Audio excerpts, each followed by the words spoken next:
오늘 본문에는 인생의 여행을 성공적으로 마무리한 에녹의 이야기를 들려주고 있습니다. 그의 여행이 성공적일 수 있었던 유일한 이유는 그의 믿음 때문이었다고 본문은 증언합니다. 도대체 에녹의 믿음은 어떤 믿음이었을까요? 에녹의 믿음은 하나님과 동행함이 기쁨이었습니다. 먼저 첫 번째로 하나님과 동행하는 것이 믿음이라고 이야기합니다. 창세기 5장 22절에 보면 이런 말씀이 있습니다. 무드셀라를 낳은 후 300년을 하나님과 동행하며 자녀들을 낳았으며 라고 기록하고 있습니다. 에녹의 믿음은 그로 하여금 줄기차게 300년을 하나님과 동행하게 한 것이었습니다. 누가 그리스도인의 삶이 무엇이냐라고 묻는다면 한마디로 하나님과 동행하는 삶이라고 말하고 싶습니다. 하나님과 동행하는 삶을 소원하십니까? 하나님을 기쁘시게 하는 삶을 사모하십니까? 그렇다면 하나님의 뜻이 인생의 가장 소중한 삶의 동기가 되어야 합니다. 하나님의 아들이신 예수님은 영원전부터 성부 하나님과 동행하셨습니다. 그는 이 땅에 오셔서도 매 순간순간 아버지 하나님과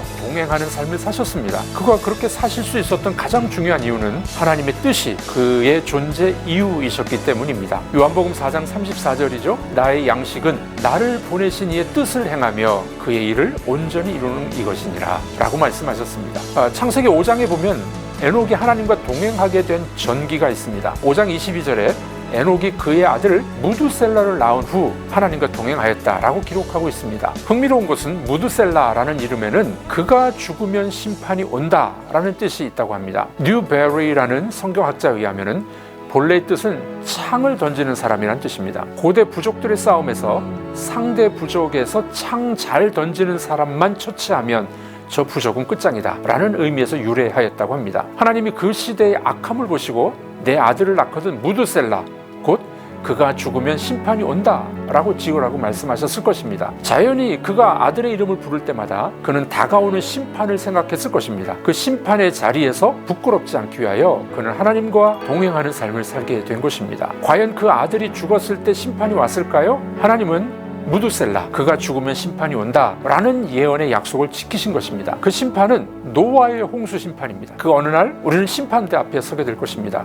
그날 부끄러움 없이 서기를 준비하신다면 에녹처럼 하나님과 동행하기를 사모하십시오. 주와 동행하시면 주가 인도하시는 복된 인생의 길을 걷게 될 줄로 믿습니다. 자, 그러면 두 번째로 동행의 결과가 뭘까요?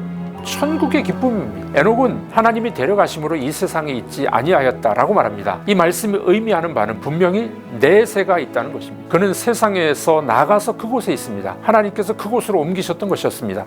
에녹은 전에도 하나님과 함께 있었고 지금도 있는데 다만 죽음을 맛보지 않고 옮겨졌던 것이었습니다. 그는 이 땅의 정원으로부터 하늘에 있는 낙원으로 옮겨졌다는 뜻입니다. 하나님과의 동행은 어렵지만 그리 어렵지만은 않습니다. 말씀을 늘 기억하십시오. 잊어버리면 다시 말씀 앞에 앉으십시오. 읽으십시오. 그리고 묵상하십시오. 주님의 그 아름다우심, 그 하나님의 성실하심을 기억하십시오. 그리고 그분을 사랑하십시오. 이것이 하나님과 동행하는 삶입니다. 이것이 우리의 기쁨이요 우리의 믿음인 줄로 믿습니다.